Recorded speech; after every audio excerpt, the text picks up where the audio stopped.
Hi hello ನಮಸ್ತೆ, welcome back to another video. ಇವತ್ತು ನೀವೊಂದು ವಿಡಿಯೋವನ್ನು ನೋಡಿರಬಹುದು, ನಮ್ಮ ಬೆಂಗಳೂರಲ್ಲಿ ನಡೆದಿರುವಂತಹ ಒಂದು ವಿಡಿಯೋ. ಅದನ್ನು ನಾನು ಹಾಕ್ತೀನಿ ಸೈಡಲ್ಲಿ. ಓಕೆ, ನೀಟ್ ಎಕ್ಸಾಮ್ ಇದ್ದು ಪೇಪರ್ ಲೀಕ್ ಆಗಿತ್ತು, ನೀಟ್ ಎಕ್ಸಾಮ್ ಕ್ಯಾನ್ಸಲ್ ಆಗಿತ್ತು. ಎಕ್ಸಾಮ್ ಬರೆದಿರೋರು 14 ಜನ ಆತ್ಮಹತ್ಯೆ ಮಾಡ್ಕೊಂಡಿದ್ರು. ಮತ್ತು ನಿನ್ನೆ ಎಕ್ಸಾಮನ್ನು ವಾಪಸ್ NTA ಕಂಡಕ್ಟ್ ಮಾಡಿತ್ತು. ಅದೊಂದು ಏಜೆನ್ಸಿ, ದೊಡ್ಡ ಏಜೆನ್ಸಿ NTA ಅನ್ನೋದು. ಅದು ಎಕ್ಸಾಮ್ ಅವರು ಕಂಡಕ್ಟ್ ಮಾಡ್ತಾರೆ. ಅವರಲ್ಲಿ ತುಂಬ ಸ್ಟ್ರಿಕ್ಟ್ ರೂಲ್ಸ್ ಇದೆ. ನೀವು ಈ ವಿಡಿಯೋವನ್ನು ನೋಡಬೇಕಾದ್ರೆ ನಿಮಗೆ ಗಮನಕ್ಕೆ ಬರ್ಬೋದು. ಏನಪ್ಪ ಅಂತ ಹೇಳಿದ್ರೆ, ಇಬ್ಬರು ಹುಡುಗಿರು 2 ನಿಮಿಷ ಲೇಟಾಗಿ ಬಂದಿದ್ದಾರೆ ಎಕ್ಸಾಮ್ ಸೆಂಟರ್ಗೆ. 2 ನಿಮಿಷ ಲೇಟಾಗಿ ಬಂದಿದ್ದಕ್ಕೆ ಅವ್ರನ್ನ ಒಳಗಡೆ ಎಂಟ್ರಿ ತಗೊಂಡಿಲ್ಲ. ನೀಟ್ ಎಕ್ಸಾಮ್ ಇದು, ಎಕ್ಸಾಮ್ ಇದು. ಮೊನ್ನೆ ಎಕ್ಸಾಮ್ ಆಗಿದ್ದು ಪೇಪರ್ ಲೀಕ್ ಆಗಿತ್ತು, ಎಕ್ಸಾಮೇ ಕ್ಯಾನ್ಸಲ್ ಆಗಿ ಹೋಗಿತ್ತು. ಅದರಲ್ಲಿ ತುಂಬ ಪ್ರತಿಭಟನೆ ಆಯಿತು. ಮತ್ತು ಅದರಲ್ಲಿ CJP ಏನು ಕಾಕ್ರೋಚ್ ಜನತಾ ಪಾರ್ಟಿ ಅಂತ ಅಲ್ಲಿ ಹೊಸ ಪಾರ್ಟಿನೇ ಬಂತು. ಅವರು ಇದಕ್ಕೆ ಬೇಕಾಗಿ ತುಂಬ ಪ್ರೊಟೆಸ್ಟ್ ಮಾಡಿದ್ರು. ಮತ್ತು ಇವಾಗ ಎಕ್ಸಾಮ್ ಕೂಡ ನಿನ್ನೆ ಕಂಪ್ಲೀಟ್ ಆಗಿದೆ. ಮತ್ತು ಅದು ಮಾತ್ರ ಅಲ್ಲದೆ, ಪೇಪರ್ ಲೀಕ್ ಆಗಿದ್ದಕ್ಕೆ ಟೆಲಿಗ್ರಾಮ್ ಅನ್ನೋ ಆ್ಯಪನ್ನು 1 ವಾರ ಬ್ಯಾನ್ ಮಾಡಲಾಗಿದೆ. ಇನ್ನು ನಾಳೆ ತನಕ ಆ ಬ್ಯಾನ್ ಇದೆ ಇನ್ನೂ ಕೂಡ. ಇದು ತುಂಬ ವಿಚಾರಗಳು ಕಳೆದ ಒಂದು 10-20 ದಿನಗಳಿಂದ ಭಾರತದಲ್ಲಿ ನಡೀತಾ ಇದೆ. ಇಲ್ಲಿ ಈ ವಿಡಿಯೋ ಏನಪ್ಪ ಅಂತ ಹೇಳಿದ್ರೆ, ನಿನ್ನೆದು ವಿಡಿಯೋ. ಇದು ನಮ್ಮ ಬೆಂಗಳೂರಲ್ಲಿ ನಡೆದಿರುವಂಥ ವಿಡಿಯೋ. ಇಬ್ಬರು ಹುಡುಗಿರು ಏನೋ ಕಾರಣಗಳಿಂದ, ಅವರ ಪರ್ಸನಲ್ ಕಾರಣಗಳೋ ಅಥವಾ ಪಬ್ಲಿಕ್ ಕಾರಣಗಳಿಂದಲೋ ಅವರು 2 ನಿಮಿಷ ಲೇಟಾಗಿ ಬಂದಿದ್ದಾರೆ. ಅವ್ರನ್ನ ಎಕ್ಸಾಮ್ ಸೆಂಟ್ರಿಗೆ, ನೀಟ್ ಎಕ್ಸಾಮ್ ಸೆಂಟ್ರಿಗೆ ಅಲೌ ಮಾಡಿಲ್ಲ. ಅಲ್ಲಿರುವ ಸೆಕ್ಯೂರಿಟಿ ಆಗಲಿ, ಪೊಲೀಸರು ಆಗಲಿ, ಅವರ ಪೇರೆಂಟ್ಸ್ ಕಣ್ಣೀರಿಟ್ಟು ಕಾಲಿಗೆ ಬಿದ್ದರೂ ಕೂಡ ಅವ್ರನ್ನ ಒಳಗಡೆ ಅಲೌ ಮಾಡಿಲ್ಲ. ಇಲ್ಲಿ ನೀವು ತಿಳ್ಕೋಬೇಕಾಗಿರೋ ವಿಚಾರ ಏನಪ್ಪ ಅಂತ ಹೇಳಿದ್ರೆ, ನೀವು ತಿಳ್ಕೊಬೋದು, ಆಯಿತು 2 ನಿಮಿಷ ಲೇಟ್ ಆಗಿದೆ, ಅವ್ರಿಗೆ ಬಿಟ್ಟರೆ ಏನು, ಒಳಗಡೆ ಹೋದರೆ ಅವ್ರ ಎಕ್ಸಾಮ್ ಬರೀತಾರಲ್ವ, ಸ್ಟೂಡೆಂಟ್ಸ್ ಅಲ್ವಾ ಅಂತೇಳಿ ನೀವು ತಿಳ್ಕೊಬೋದು. ಬಟ್ ಇಲ್ಲಿ ಲಾಜಿಕ್ ನೀವು ನೋಡಿದ್ರೆ ನೀವು ಮತ್ತೆ ಆ ಥರ ಥಿಂಕ್ ಮಾಡಲ್ಲ. ಇಲ್ಲಿ ಕೆಲವೊಂದು ಪ್ರಾಬ್ಲಮ್ಗಳಿದೆ. ಇವಾಗ ನಾವು ನೋಡ್ತಾ ಬರೋಣ. ಇಲ್ಲಿ ಏನು ಪ್ರಾಬ್ಲಮ್ ಏನಪ್ಪ ಅಂತ ಹೇಳಿದ್ರೆ, ನೀವು ಸ್ಟೂಡೆಂಟ್ ಆಗಿದ್ರೆ ಈ ವಿಡಿಯೋನ ತುಂಬ ಲಾಸ್ಟ್ ತನಕ ನೋಡ್ತಾ ಇರಿ, ನಿಮಗೆ ಒಳ್ಳೆ ಡೀಟೇಲ್ಸ್ ಸಿಗುತ್ತೆ. ಮತ್ತು ಇದು ಯಾಕೆ ಈ ಥರ ಮಾಡ್ತಾರೆ ಅಂತೇಳಿ ಗೊತ್ತಾಗುತ್ತೆ. ಪೇರೆಂಟ್ಸ್ ಆದರೂ ನೋಡಿ. ಓಕೆ, ವಿಷಯ ಏನಪ್ಪ ಅಂತಂದರೆ, ಇಲ್ಲಿ ಎಕ್ಸಾಮ್ ಕಂಡಕ್ಟ್ ಮಾಡೋದು ಇಡೀ ಇಂಡಿಯಾದಲ್ಲಿ 4,000 ಎಕ್ಸಾಮ್ ಸೆಂಟರ್ಸ್ಗಳಿವೆ. ಈ ನೀಟ್ ಮೊನ್ನೆ ಲೀಕ್ ಆಗಿದ್ದು ಬಿಡಿ, ಅದರದ್ದು ವಿಚಾರ ಮಾತಾಡಿ ಏನು ಪ್ರಯೋಜನ ಇಲ್ಲ. ಇದು ನಾವು ಇವತ್ತು ನಮ್ಮ ಬೆಂಗಳೂರು ನಡೆದಿರೋ ವಿಡಿಯೋಗೆ ಸಂಬಂಧಪಟ್ಟಂತೆ ಮಾತಾಡೋಣ. ಇಡೀ ಇಂಡಿಯಾದಲ್ಲಿ 4,000 ಎಕ್ಸಾಮ್ ಸೆಂಟರ್ಸ್ಗಳಿವೆ ನೀಟ್ ಇದು. ಮತ್ತು ಟೋಟಲ್ ಎಕ್ಸಾಮ್ ಬರೆದಿರೋ ಸ್ಟೂಡೆಂಟ್ಸ್ಗಳೆಷ್ಟು ಅಂತ ಹೇಳಿದ್ರೆ 22 ಲಕ್ಷ ಜನ ಸ್ಟೂಡೆಂಟ್ಸ್ ಎಕ್ಸಾಮ್ ಬರೆದಿದ್ದಾರೆ. ಈ ಎಕ್ಸಾಮ್ ಬರೆದು ಇವಾಗ ನೀವು ಹೇಳ್ಬೋದು 1:30ಗೆ ಬಂದರು, 1:30ಗೆ ಎಕ್ಸಾಮ್ ಸ್ಟಾರ್ಟ್ ಆಗಿದೆ, 1:32ಕ್ಕೆ ಅವ್ರು ಬಂದರು, ಅಲ್ಲಿ ರಿಕ್ವೆಸ್ಟ್ ಮಾಡಿದ್ರು, ಅವ್ರನ್ನ ಏನು ಮಾಡಿದ್ರು ಬಿಡಲೇ ಇಲ್ಲ, ಒಳಗಡೆ ಬಿಡಲೇ ಇಲ್ಲ, ನೋ ಎಂಟ್ರಿನೇ ಮಾಡಿಬಿಟ್ರು. 1-2 ನಿಮಿಷ ಲೇಟ್ ಆದರೆ ಏನಾದರೂ ಪರ್ಸನಲ್ ಪ್ರಾಬ್ಲಮ್ ಇರ್ಬೋದು, ಟ್ರಾಫಿಕಲ್ಲಿ ಇರ್ಬೋದು, ಅಥವಾ ಆಕ್ಸಿಡೆಂಟ್ ಆಗಿರ್ಬೋದು, ಬರಬೇಕಾದ್ರೆ ಏನಾದರೂ ಮರೆತು ಬಂದಿರ್ಬೋದು, ವಾಪಸ್ ತರಕ್ಕೆ ಹೋಗಿರೋ, ಆ ಥರ ನೀವು ರೀಸನ್ಸ್ಗಳನ್ನೇ ಹೇಳ್ಬೋದು. ಬಟ್ ಇಲ್ಲಿ ಏನಪ್ಪ ಅಂತಂದರೆ, ಈ NTA, ಈ ಎಕ್ಸಾಮ್ ನಡೆಸುವ ಏಜೆನ್ಸಿ ಇದೆಯಲ್ಲ, ಇವರು ಈ ರೂಲ್ಸ್ಗಳನ್ನು ತುಂಬ ಸ್ಟ್ರಿಕ್ಟಾಗಿ ಫಾಲೋ ಮಾಡ್ತಾರೆ. ತುಂಬ ಸ್ಟ್ರಿಕ್ಟ್ ಅಂತ ಹೇಳಿದ್ರೆ ಸ್ಟ್ರಿಕ್ಟೇ. ಅದರಲ್ಲಿ 1 ಸೆಕೆಂಡ್ ಲೇಟ್ ಆದರೂ ಅವ್ರು ಒಳಗಡೆ ಬಿಡಲ್ಲ. ಇಲ್ಲಿ 2 ನಿಮಿಷ ಲೇಟ್ ಆಗಿದೆ ಅಂತೇಳಿ ಕಾರಣ ಕೊಡ್ತಿದ್ದಾರೆ. ಬಟ್ 1 ಸೆಕೆಂಡ್ ಲೇಟ್ ಆದರೂ ಅವ್ರು ಒಳಗಡೆ ಬಿಡಲ್ಲ. ರೀಸನ್ ಯಾಕೆ ಅಂತ ಹೇಳಿದ್ರೆ, ಇವಾಗ ನಿಮ್ಗೆ ಗೊತ್ತಿರ್ಬೋದು, ಡಿಜಿಟಲ್ ಮೊನ್ನೆ ಒಮ್ಮೆ ಪೇಪರ್ ಲೀಕ್ ಆಗಿ ನೋಡಿ 22 ಲಕ್ಷ ಜನರ ಜೀವನ ಹಾಳಾಯಿತು. ಅದರಲ್ಲಿ ಎಷ್ಟು ಜನ ರ್ಯಾಂಕ್ ಬಂದಿರೋರು ಇರ್ಬೋದು, ಒಳ್ಳೆ ಪರ್ಫಾರ್ಮೆನ್ಸ್ ಮಾಡಿರ್ಬೋದು.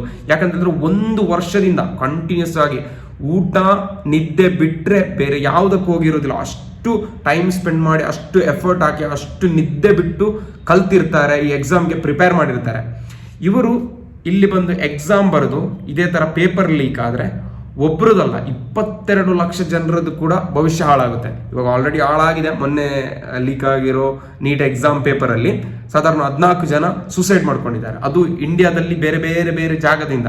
ಅಂದರೆ ಅವರು 1 ವರ್ಷ 2 ವರ್ಷದಕ್ಕೆ ಬೇಕಾಗಿ ಟೈಮ್ ಸ್ಪೆಂಡ್ ಮಾಡಿರ್ತಾರೆ, ಕಷ್ಟಪಟ್ಟಿರ್ತಾರೆ, ಓದಿರ್ತಾರೆ, ಪ್ರಿಪರೇಷನ್ ಮಾಡಿರ್ತಾರೆ, ಬಂದು ಎಕ್ಸಾಮ್ ಬರೆದು ಒಳ್ಳೆ ಪರ್ಫಾರ್ಮೆನ್ಸ್ ಮಾಡಿರ್ತಾರೆ. ಅಷ್ಟಾಗಬೇಕಾದ್ರೆ ಪೇಪರ್ ಲೀಕ್ ಆಗಿದೆ.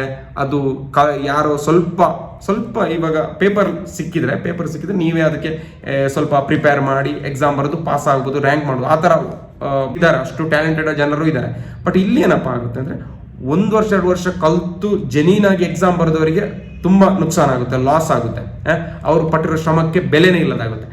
ಆಗ ಇಲ್ಲಿ 1-2 ನಿಮಿಷಕ್ಕೆ ಇವರು ಯಾಕೆ ಒಳಗಡೆ ಬಿಡೋದಿಲ್ಲ ಅಂತ ಹೇಳಿದ್ರೆ, ಅಲ್ಲಿ ಇವರು ಫಸ್ಟಿಗೆ ಆರ್ಡರ್ ಮಾಡಿರ್ತಾರೆ, ನೀವು 1:30ಗೆ ಎಕ್ಸಾಮ್ ಆದರೆ 11:30ಗೆ ಎಕ್ಸಾಮ್ ಸೆಂಟ್ರಲ್ಲಿ ಇರಬೇಕು, ಮತ್ತು 11:30ಯಿಂದ 1:30 ತನಕ ಅಲ್ಲಿ ತುಂಬ ಪ್ರಾಸೆಸ್ ಇರುತ್ತೆ. ಅದು ಏನು ಹೇಳಿ ನಾನು ಮತ್ತೆ ಬರೆದಿಟ್ಕೊಂಡಿದ್ದೇನೆ. ಅದು ನೀವು ಎಕ್ಸಾಮ್ ಬರೆದಿರೋ ಆದರೆ ನಿಮ್ಗೆ ಗೊತ್ತಿರುತ್ತೆ ಅಲ್ಲಿ ಏನೆಲ್ಲ ಪ್ರಾಸೆಸ್ ಇರುತ್ತೆ. ಫಸ್ಟ್ ನೀವು ಹೋದ ತಕ್ಷಣ ನಿಮ್ಮ ಹಾಲ್ ಟಿಕೆಟ್, ಗೌರ್ಮೆಂಟ್ ID ಮತ್ತು ನಿಮ್ಮ ಇದನ್ನೆಲ್ಲ ಚೆಕ್ ಮಾಡ್ತಾರೆ, ಡಾಕ್ಯುಮೆಂಟ್ಸನ್ನು ಚೆಕ್ ಮಾಡ್ತಾರೆ. ಮತ್ತು ನಿಮಗೆ ಸೀಟಿಂಗ್ ಅರೇಂಜ್ಮೆಂಟನ್ನು ಮಾಡಬೇಕು. ಅದಾದ ನಂತರ ಸ್ಕ್ರೀನಿಂಗ್ ಮಾಡಬೇಕು. ಸ್ಕ್ರೀನಿಂಗ್ ಅಂತ ಹೇಳಿದ್ರೆ ನಿಮ್ಗೆ ಗೊತ್ತಿರ್ಬೋದು, ಈಗಿನ ಕಾಲದಲ್ಲಿ ಏನೆಲ್ಲ ಡಿಜಿಟಲ್ ವ್ಯವಸ್ಥೆ ಇರೋದು, ಮೈಕ್ರೋಫೋನ್ ಇಟ್ಕೊಂಡ್ಬರ್ತಾರೆ, ಮೊಬೈಲ್ ಇಟ್ಕೊಂಡ್ಬರ್ತಾರೆ, ಇದೆಲ್ಲ A to Z ಚೀಟಿ ಬರೋರು ಎಷ್ಟೋ ಜನ ಇದ್ದಾರೆ. ಚೀಟಿ ಅದು ಇದು ಅಂದರೆ ಅಷ್ಟು ಪ್ರೆಸ್ಟೀಜಿಯಸ್ ಎಕ್ಸಾಮ್ಸ್ ಅಲ್ವಾ, ಅದನ್ನು ಕಾಪಿ ಮಾಡೋದಕ್ಕೆ, ಅದರಲ್ಲಿ ಡೂಪ್ಲಿಕೇಟ್ ಮಾಡೋದಕ್ಕೆ ಎಷ್ಟೋ ಜನ ಇರ್ತಾರೆ. ಅದನ್ನು ಕರೆಕ್ಟಾಗಿ ತರೋವಾಗಿ ಚೆಕ್ ಮಾಡಬೇಕು ಅಂತೇಳಿ ತುಂಬ ಪ್ರಾಸೆಸ್ ಇರುತ್ತೆ. ಹಾಲ್ ಟಿಕೆಟ್ ಅದು ಇದೆಲ್ಲ ಚೆಕ್ ಮಾಡ್ತಾರೆ, ಮತ್ತು ಸ್ಕ್ರೀನಿಂಗ್ ಮಾಡ್ತಾರೆ. ನಿಮ್ಮ ಬಾಡಿಯಲ್ಲಿ ಏನಾದರೂ ಮೆಟಲ್ ಡಿಟೆಕ್ಟರ್ ಇದೆಯಾ ಆ ಥರ ಅದನ್ನು ಚೆಕ್ ಮಾಡ್ತಾರೆ. ಅದಾದ ನಂತರ ನಿಮ್ಮ ಕಿವಿ, ಕೂದಲು, ಬಟ್ಟೆ ಒಳಗಡೆ ಕರೆಕ್ಟಾಗಿ ಚೆಕ್ ಮಾಡ್ತಾರೆ, ಪಿನ್ ಟು ಪಿನ್ ಚೆಕ್ ಮಾಡ್ತಾರೆ. ಅದು ಮಾತ್ರ ಅಲ್ಲದೆ ನೀವು ನೋಡಿರ್ಬೋದು 1-2 ವರ್ಷಕ್ಕಿಂತ ಮುಂಚೆನೋ ಯಾವುದೋ ಒಂದು ಎಕ್ಸಾಮ್ಗೆ ಕರ್ನಾಟಕದಲ್ಲಿ ಜನಿವಾರ ಹಾಕಿದ್ದನ್ನು ಕೂಡ ಬಿಚ್ಚಿಸಿದ್ದಾರೆ. ಅದು ತುಂಬ ಇಶ್ಯೂ ಆಗಿತ್ತು. ಅದು ಕೂಡ ಸೆಕ್ಯೂರಿಟಿ ಚೆಕಿಂಗ್ ಅಲ್ಲಿ ಬಂತು. ಮತ್ತೆ ಮತ್ತೊಮ್ಮೆ ಇಶ್ಯೂ ಆಗಿತ್ತು ಹಿಜಾಬ್. ಅದು ಕೂಡ ಅವರು ಅದು ಮಾತ್ರ ಕ್ಲಾಸಿಗೆ ಹೋಗ್ಬೇಕಾದ್ರೆ ಹಿಜಾಬ್ ಬಿಚ್ಚಿಸಿದ್ದು, ಅದು ಬೇರೆ ವಿಷಯ. ಇದು ಎಕ್ಸಾಮ್ಗೆ ಹೋಗ್ಬೇಕಾದ್ರೆ ಜನಿವಾರ ಬಿಚ್ಚಿಸಿದ್ದು ತುಂಬ ವೈರಲ್ ಆಗಿತ್ತು ನ್ಯೂಸು. ಅದಕ್ಕೆ ತುಂಬ ಏನೆಲ್ಲ ಬಂದಿತ್ತು, ಪ್ರೋ ಮತ್ತು ಕಾನ್ಸ್ ಬಂದಿತ್ತು. ಬಟ್ ಅದು ಅಲ್ಲಿಗೆ ಸಾಲ್ವ್ ಆಯಿತು. ಇದು ಏನಕ್ಕೆ ಮಾಡ್ತಾರೆ ಅಂತ ಹೇಳಿದ್ರೆ ಕಾಪಿ ಮಾಡ್ತಾರೆ ಅನ್ನೋ ಉದ್ದೇಶವನ್ನು ಇಟ್ಟುಕೊಂಡು ಈ ಥರ ಚೆಕಿಂಗ್ ಮಾಡ್ತಾರೆ. ಈ ಥರ ಚೆಕಿಂಗ್ ಇರುತ್ತೆ. ಇದಾದ ನಂತರ 1:30 ಒಳಗಡೆ ಎಕ್ಸಾಮ್ ಹಾಲ್ಗೆ ಸ್ಟೂಡೆಂಟ್ಸನ್ನು ಬಿಡ್ತಾರೆ. ತದನಂತರ 1:30ಗೆ ಪರ್ಫೆಕ್ಟ್ ಆಗಿ ಗೇಟ್ ಕ್ಲೋಸ್. ತದನಂತರ 1 ಸೆಕೆಂಡ್ ಲೇಟ್ ಆಗಿ ಬಂದರೂ ಸೆಕ್ಯೂರಿಟಿ ಆಗಲಿ, ಅಲ್ಲಿರೋ ಪೊಲೀಸ್ ಆಫೀಸರ್ಸ್ ಆಗಲಿ ಯಾರನ್ನ ಕನ್ವಿನ್ಸ್ ಮಾಡಿದ್ರು ಅವರು ಓಪನ್ ಮಾಡಲ್ಲ. ಯಾಕಂತ ಹೇಳಿದ್ರೆ ಈ ಗೌರ್ಮೆಂಟ್ ಅವರು, ಈ NT ಏಜೆನ್ಸಿಯವರು ಅಷ್ಟು ಸ್ಟ್ರಿಕ್ಟ್ ಆರ್ಡರ್ಸ್ ಅನ್ನು ಕೊಟ್ಟಿರ್ತಾರೆ. 1 ಸೆಕೆಂಡ್ ಲೇಟ್ ಆಗಿ ನೀವು ಸ್ಟೂಡೆಂಟ್ಸ್ ಅನ್ನ ಬಿಟ್ರೆ ಅದು ಸೆಕ್ಯೂರಿಟಿ ಆಗಲಿ, ಪೊಲೀಸ್ ಆಗಲಿ, ಅವ್ರದ್ದು ಸಸ್ಪೆಂಡ್ ಆಗುವಂತಹ ಚಾನ್ಸಸ್ ತುಂಬ ಜಾಸ್ತಿ ಇರುತ್ತೆ. ಯಾಕಂತಂದ್ರೆ ಅಲ್ಲಿ ಕಾಪಿ ಏನಾದರೂ ಲೀಕ್ ಆಗೋ ಚಾನ್ಸಸ್ ಇದೆ. 1:30ಗೆ ಅಲ್ಲಿ ಒಳಗಡೆ ಬಿಟ್ಟು ಇನ್ನೊಂದು ಎಕ್ಸಾಮ್ ಸ್ಟಾರ್ಟ್ ಆಗೋದು 2 ಗಂಟೆಗೆ, ಬಟ್ ಇನ್ನೂ ಅರ್ಧ ಗಂಟೆ ಸ್ಪೇಸ್ ಇರುತ್ತೆ ಅಲ್ಲಿ. ಆದರೂ ಅರ್ಧ ಗಂಟೆ ಫ್ರೀ ಇದ್ರು ಒಳಗಡೆ ಬಿಡೋಕ್ಕಾಗಲ್ಲ ಅಂತ ಹೇಳಿದ್ರೆ ಅಲ್ಲಿ ಕಾರಣ ಅವರು ಏನಪ್ಪ ಕೊಡ್ತಾರೆ ಅಂತಂದ್ರೆ, ಸ್ಟೂಡೆಂಟ್ಸ್ ಪ್ರಿಪೇರ್ ಆಗಿರ್ತಾರೆ, ಅವರು ಬಂದಲ್ಲಿ ಸೆಟ್ ಆಗಿರ್ತಾರೆ, ಕೂತಿರ್ತಾರೆ, ಅವರ ಪೀಸ್ ಆಫ್ ಮೈಂಡ್ ಡಿಸ್ಟರ್ಬೆನ್ಸ್ ಆಗುತ್ತೆ, ಅವರ ಕಾನ್ಸಂಟ್ರೇಷನ್ ತಪ್ಪುತ್ತೆ, ಮತ್ತೆ ಅವ್ರ ಮೈಂಡ್ ಡಿಸ್ಟರ್ಬೆನ್ಸ್ ಆಗುತ್ತೆ ಅಂತೇಳಿ ಒಂದು ಕಾರಣ. ಮತ್ತೊಂದು ಏನಪ್ಪಾ ಅಂತ ಹೇಳಿದ್ರೆ ಇಲ್ಲಿ ಪೇಪರ್ ಲೀಕ್ ಆಗುವಂತಹ ಚಾನ್ಸಸ್ ತುಂಬಾ ಜಾಸ್ತಿ ಇದೆ. ಈ 1:30 ನಂತರ ಅಲ್ಲಿಗೆ ಮುಗೀತು. 1:30 ನಂತರ ಅದ್ರದ್ದು ಎನ್ಕ್ರಿಪ್ಟ್ ಮಾಡಿ ಲಾಕ್ ಮಾಡಿ ತಂದಿರ್ತಾರಲ್ಲ, ಅದನ್ನ ನಾನು ಇದರಲ್ಲೂ ಹೇಳಲ್ಲ, ಎನ್ಕ್ರಿಪ್ಟ್ ಮಾಡಿ ಫುಲ್ ಸೇಫ್ಟಿಯಲ್ಲಿ ತಂದಿರ್ತಾರಲ್ಲ, ಅದು ಯಾರಾದರೂ ಫೋಟೋ ತೆಗೆಸಿನ ಅಥವಾ ಏನಾದರೂ ಡಿಫ್ರೆಂಟ್ ವೇಯಲ್ಲಿ ಎಲ್ಲಾದರೂ ಲೀಕ್ ಆದರೆ 22 ಲಕ್ಷ ಜನರ ಜೀವನ ಬರ್ಬಾದ್ ಆಗುತ್ತೆ ಅನ್ನೋ ಉದ್ದೇಶಕ್ಕೆ 1:30 ನಂತರ 1 ಸೆಕೆಂಡ್ ಲೇಟ್ ಆದರೂ ಸ್ಟೂಡೆಂಟ್ಸ್ ಅನ್ನು ಒಳಗಡೆ ಬಿಡೋದಿಲ್ಲ. ಇಲ್ಲಿ ನೀವು ಗಮನಿಸಬೇಕಾಗಿರೋದು, ಸ್ಟೂಡೆಂಟ್ಸ್ ಏನು ಮಾಡ್ಬೇಕಂದ್ರೆ, ನೀವು ತಿಳ್ಕೋಬೇಕು, ಯಾವುದೇ ಒಂದು ದೊಡ್ಡ ಎಕ್ಸಾಮ್ ನೀವು ಬರಿಬೇಕಾದ್ರೆ ನೀವು 11:30ಗೆ ಅಲ್ಲಿ ಅವರು ಎಕ್ಸಾಮ್ 1:30ಗಾದರೂ 11:30ಗೆ ಅಲ್ಲಿ ಬರ್ಲಿಕ್ಕೆ ಹೇಳಿರ್ತಾರೆ. ನೀವು ಆದಷ್ಟು 10 ಗಂಟೆಗೆ ಬಂದು ಅಲ್ಲಿ ರೀಚ್ ಆಗುವ ಹಾಗೆ ನೋಡ್ಕೋಬೇಕು. ಮತ್ತೆ ಅಲ್ಲಿ ಒಬ್ಬಳನ್ನ ಎಕ್ಸಾಮ್ಗೆ ಬಿಟ್ಟಿಲ್ಲ, ಅವರು ರೀಸನ್ ಏನಪ್ಪಾ ಅಂತ ಹೇಳಿದ್ರು ಅಂತ ಹೇಳಿದ್ರೆ, ಇದೇ ಎಕ್ಸಾಮ್ ಸೆಂಟರ್ ನಡೆಯೋದಕ್ಕಿಂತ 100 ಮೀಟರ್ 200 ಮೀಟರ್ ದೂರದಲ್ಲಿ ಒಂದು ಪಾರ್ಟಿದು ಫಂಕ್ಷನ್ ನಡೀತಾ ಇತ್ತು. ಅದಕ್ಕಾಗಿ ಟ್ರಾಫಿಕ್ ಅನ್ನ 3-4 ಗಂಟೆ ಬಂದ್ ಮಾಡಿಟ್ಟಿದ್ರು. ಅದಕ್ಕಾಗಿ ನಮಗೆ ಬರಕ್ಕಾಗಿಲ್ಲ ಅಂತ ಕಾರಣ ಹೇಳಿದ್ದಾರೆ. ಬಟ್ ಅದು ಕಾರಣ ಜೆನ್ಯೂನ್ ಕೂಡ ಅದು ಸರ್ಕಾರದ ದೊಡ್ಡ ಒಂದು ಫೇಲ್ಯೂರ್ ಅಂತಾನೆ ಹೇಳ್ಬೋದು. ಓಕೆ, ಬಟ್ ಆ ಥರ ನೀವು ಕಾರಣಗಳನ್ನು ಕೊಟ್ಟರು ಕೂಡ ಅವರಲ್ಲಿ ಒಳಗಡೆ ಬಿಡೋದೇ ಇಲ್ಲ. ಯಾಕಂತ ಹೇಳಿದ್ರೆ ನೀವು ಎಷ್ಟು ಬೇಗ ಆಗುತ್ತೋ ಅಷ್ಟು ಬೇಗ ಅಲ್ಲಿ ರೀಚ್ ಆಗಕ್ಕೆ ಟ್ರೈ ಮಾಡಬೇಕಿತ್ತು ಅನ್ನೋದು ಅವ್ರ ಕಾರಣ. ಅಂದರೆ 1 ಸೆಕೆಂಡ್ ಲೇಟ್ ಆದರೂ ಅಲ್ಲಿರುವ 22 ಲಕ್ಷ ಜನರಿಗೆ ಪ್ರಾಬ್ಲಮ್ ಆಗುತ್ತೆ. ಪ್ರಾಬ್ಲಮ್ ಮಾತ್ರ ಅಲ್ಲ, ಮತ್ತೆಲ್ಲಾದರೂ ಅದು ಲೀಕ್ ಆಯಿತು ಅಂತ ಹೇಳಿದ್ರೆ, ಆ ಪೇಪರ್ ಎಲ್ಲಾದರೂ ಲೀಕ್ ಆಯಿತು, ಲೀಕ್ ಆದ ನಂತರ ಈ 22 ಲಕ್ಷ ಜನರಲ್ಲಿ ನೋಡಿ, ಆಲ್ರೆಡಿ ಮೊನ್ನೆ 14 ಜನ ಸೂಸೈಡ್ ಮಾಡ್ಕೊಂಡಿದ್ದಾರೆ. ಅದೇ ಥರ ಆಗೋ ಚಾನ್ಸಸ್ ಎಲ್ಲ ಇರುತ್ತೆ. ಅದಕ್ಕಾಗಿ ಒಬ್ಬರಿಗೆ ಇಬ್ಬರಿಗೆ ಬೇಕಾಗಿ 1 ಸೆಕೆಂಡ್ 2 ಸೆಕೆಂಡ್ಗೆ ಬೇಕಾಗಿ ಅಲ್ಲಿ ಯಾವುದೇ ಸೆಕ್ಯೂರಿಟಿ ಆಗಲಿ, ಯಾವುದೇ ಪೊಲೀಸ್ ಆಗಲಿ ರಿಸ್ಕ್ ತಗೊಳ್ಳೋಕೆ ರೆಡಿ ಇರೋದಿಲ್ಲ. ಇದನ್ನು ನೀವು ಅರ್ಥ ಮಾಡ್ಕೋಬೇಕು. ಮತ್ತೆ ಅದು ಮಾತ್ರ ಅಲ್ಲ, ನಿಮಗೆ ಗೊತ್ತಿರುವಂತೆ ಇವಾಗ 1 ವಾರಕ್ಕೆ ಟೆಲಿಗ್ರಾಮನ್ನು ಬ್ಯಾನ್ ಮಾಡಿದ್ದಾರೆ ಇಂಡಿಯಾದಲ್ಲಿ. ಟೆಲಿಗ್ರಾಮನ್ನು ಬ್ಯಾನ್ ಮಾಡೋದಕ್ಕೂ ನೀಟಿಗೂ ಏನು ಲಿಂಕ್ ಅಂತ ಕೇಳಿದ್ರೆ, ಲಾಸ್ಟ್ ಮೊನ್ನೆ ನೀಟಿದು ಪೇಪರ್ ಲೀಕ್ ಆಯಿತು. ಆವಾಗ ಈ ಪೇಪರೆಲ್ಲ ಲೀಕ್ ಆಗಿರೋದು ಈ ಟೆಲಿಗ್ರಾಮ್ ಮುಖಾಂತರ. ಟೆಲಿಗ್ರಾಮಲ್ಲಿ ಟ್ರ್ಯಾಕ್ ಮಾಡೋಕ್ಕಾಗಲ್ಲ ಅಷ್ಟು ಈಸಿಯಾಗಿ. ನೀವು ವಾಟ್ಸಪ್ಪಲ್ಲೇ, ಇನ್ಸ್ಟಾಗ್ರಾಮಲ್ಲ ಮತ್ತು ಫೇಸ್ಬುಕ್ಕಲ್ಲ ಹಾಕಿದ್ರೆ ನಿಮ್ಮನ್ನು ಟ್ರ್ಯಾಕ್ ಮಾಡೋಕ್ಕಾಗುತ್ತೆ.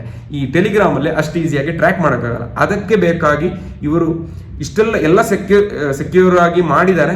ಅದಕ್ಕೆ ಇನ್ನೂ ಒಂದು ಸೆಕ್ಯೂರಿಟಿ ಲೇಯರ್ ಜಾಸ್ತಿ ಇರಲಿ ಅಂತ ಹೇಳಿ ಟೆಲಿಗ್ರಾಮನ್ನು ಕೂಡ 1 ವಾರಕ್ಕೆ ಬ್ಯಾನ್ ಮಾಡಿದ್ದಾರೆ.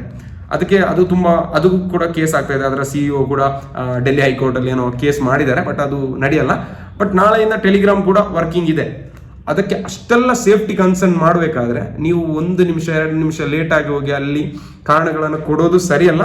ಬಟ್ ಏನಾದರೂ ಇದು ಸಿಸ್ಟಮ್ ಫೇಲ್ಯೂರು, ಸರ್ಕಾರದ ಫೇಲ್ಯೂರು, ಅಲ್ಲಿ ಟ್ರಾಫಿಕ್ ಇಂದ ಪ್ರಾಬ್ಲಮ್ ಆಗಿದ್ದಿದ್ರೆ.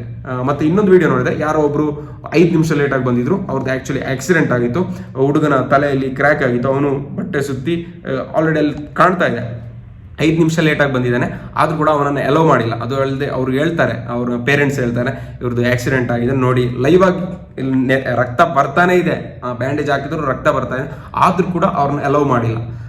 ಅಷ್ಟು ಸ್ಟ್ರಿಕ್ಟ್ ಇಲ್ಲಿ ರೂಲ್ಸ್ ಅನ್ನು ಫಾಲೋ ಮಾಡಿದ್ದಾರೆ. ಬಟ್ ಇಲ್ಲಿ ಪ್ರಾಬ್ಲಮ್ ಆಗಿದೆ ಏನಪ್ಪಾ ಅಂತಂದ್ರೆ, ಮೊನ್ನೆದು ನೀಟ್ ಎಕ್ಸಾಮ್ ಪೇಪರ್ ಲೀಕ್ ಆಗಿದ್ದು, ಅದನ್ನ ಕರೆಕ್ಟಾಗಿ ಅವರು ಮ್ಯಾನೇಜ್ ಮಾಡಿದ್ದಿದ್ರೆ ಇವಾಗ ಇಷ್ಟೆಲ್ಲ ಪ್ರಾಬ್ಲಮ್ ಬರ್ತಾ ಇರಲಿಲ್ಲ. ಬಟ್ ಇಲ್ಲಿ ಅವರು ಹೇಳಿರುವ ಪ್ರಕಾರ ಅದು ಯಾವುದೇ ಕನ್ಸಿಡರೇಷನ್ ಅನ್ನು ಅವ್ರು ಕೊಡೋದಿಲ್ಲ. 1 ನಿಮಿಷ ಆದರೂ, 1 ಸೆಕೆಂಡ್ ಆದರೂ, 5 ನಿಮಿಷ ಆದರೂ ಅವ್ರು ಯಾವುದೇ ಕನ್ಸಿಡರೇಷನ್ ಅನ್ನು ಮಾಡಲ್ಲ. ನೀವಾಗಲಿ ನಿಮ್ಮ ಪೇರೆಂಟ್ಸ್ ಆಗಲಿ ಕೈಕಾಲಿಗೆ ಬಿದ್ದರೂ ಅವರು ಎಲ್ಲೋ ಮಾಡಿಲ್ಲ, ಮಾಡೋದು ಕೂಡ ಇಲ್ಲ. ಅದಕ್ಕಾಗಿ ಸ್ಟೂಡೆಂಟ್ಸ್ ಯಾರೆಲ್ಲ ಇದ್ದೀರಾ, ನೆಕ್ಸ್ಟ್ ಇನ್ ಎಕ್ಸಾಮ್ ಬರೀಲಿಕ್ಕೆ ಹೋಗ್ಬೇಕಾದ್ರೆ, ದೊಡ್ಡ ದೊಡ್ಡ ಗೌರ್ಮೆಂಟ್ ಎಕ್ಸಾಮ್ಸ್, ಯಾವುದೇ ಎಕ್ಸಾಮ್ಸ್, ಗೌರ್ಮೆಂಟ್ ಎಕ್ಸಾಮ್ಸ್ನಲ್ಲ ಯಾವುದೇ ಎಕ್ಸಾಮ್ಸ್ ಬರೀಬೇಕಾದ್ರೂ ಕೂಡ ನಿಮಗೆ 10 ಗಂಟೆಗೆ ಟೈಮ್ ಕೊಟ್ಟಿದ್ದಾರಾ, ಅಲ್ಲಿಗೆ 8:30ಗೆ ರೀಚ್ ಆಗಿ ಟ್ರೈ ಮಾಡಿ. ನಿಮಗೆ 1 ಗಂಟೆಗೆ ಟೈಮ್ ಕೊಟ್ಟಿದ್ದಾರಾ, ಅಲ್ಲಿಗೆ 11 ಗಂಟೆಗೆ ರೀಚ್ ಆಗಿ ಟ್ರೈ ಮಾಡಿ. ಮತ್ತೆ 3 ಗಂಟೆಗೆ ಎಕ್ಸಾಮ್ ಕೊಟ್ಟಿದ್ದಾರಾ, ನಿಮ್ಗೆ 1 ಗಂಟೆಗೆ ಹೋಗ್ಬಿಡಿ, 2 ಗಂಟೆ ಮುಂಚೆನೇ ಹೋಗ್ಬಿಡಿ. ಆ ಥರ ಪ್ಲಾನ್ ಮಾಡ್ಕೊಂಡು ಹೋಗಿ. ಮತ್ತೆ ಅದೇ ಹತ್ರ ಇದೆ, ಎಕ್ಸಾಮ್ ಸೆಂಟರ್ ಹತ್ರ ಇದೆ, ಏನು ಪ್ರಾಬ್ಲಮ್ ಆಗಲ್ಲ ಅಂತೇಳಿ ನೀವು ಹೋದ್ರೆ ಅಲ್ಲಿ ಕೆಲವೊಮ್ಮೆ ಟ್ರಾಫಿಕ್ ಇರುತ್ತೆ, ಕೆಲವೊಮ್ಮೆ ಆಕ್ಸಿಡೆಂಟ್ ಆಗಿರುತ್ತೆ, ಕೆಲವೊಮ್ಮೆ ಟೈರ್ ಪಂಚರ್ ಆಗೋದು, ಕೆಲವೊಮ್ಮೆ ಹಾಲ್ ಟಿಕೆಟ್ ಅನ್ನು ನೀವು ಬಿಟ್ಟು ಹೋಗೋದು, ವಾಪಸ್ ಬಂದು ತಗೊಂಡು ಹೋಗಿ, ಆ ಥರ ಆಪ್ಷನ್ಸ್ ಇರ್ಬೋದು. ಅವಾಗ ನಿಮಗೇನೆ ಇದು ಪ್ರಾಬ್ಲಮ್ ಆಗೋದು, ನಿಮ್ಮ ಭವಿಷ್ಯದ ಮೇಲೇನೆ ಇದು ಪ್ರಾಬ್ಲಮ್ ಆಗೋದು. ಅದಕ್ಕಾಗಿ ನೀವು ಇದನ್ನ ಸ್ವಲ್ಪ ನೋಡಿಕೊಂಡು ಅದನ್ನ ಮ್ಯಾನೇಜ್ ಮಾಡ್ಕೊಂಡು ಮುಂದೆ ಹೋಗಿ. ಮತ್ತೆ ಸರ್ಕಾರಕ್ಕಾಗಲಿ ಯಾವುದೇ ಗೌರ್ಮೆಂಟ್ಗಾಗಲಿ ನಿಮ್ಮ ಬಗ್ಗೆ ಯಾವುದೇ ಚಿಂತೆ ಇಲ್ಲ. ಅವ್ರು ನಿಮ್ಮ ಪ್ರಾಬ್ಲಮ್ಸ್ ಅನ್ನ ಟೆನ್ಷನ್ ಮಾಡ್ಕೊಂಡು ಒಮ್ಮೆ ಮಾತ್ರ ಬಂದು ನ್ಯೂಸ್ ಚಾನಲ್ಸ್ ಅಲ್ಲಿ ಅವ್ರು ಹೇಳ್ಬೋದು, but they don't care it. Literally ನೀವೇ ನಿಮ್ಮ ಭವಿಷ್ಯನ ರೂಪಿಸ್ಕೊಳ್ಬೇಕು ಅಂತ ಹೇಳ್ತಾ, ಈ ವಿಡಿಯೋ ಇನ್ಫಾರ್ಮೇಟಿವ್ ಆಗಿದ್ರೆ ಲೈಕ್ ಮಾಡಿ, ಶೇರ್ ಮಾಡಿ, ಮತ್ತು ಮರೆಯದೆ ಸಬ್ಸ್ಕ್ರೈಬ್ ಮಾಡಿ. Thank you for watching.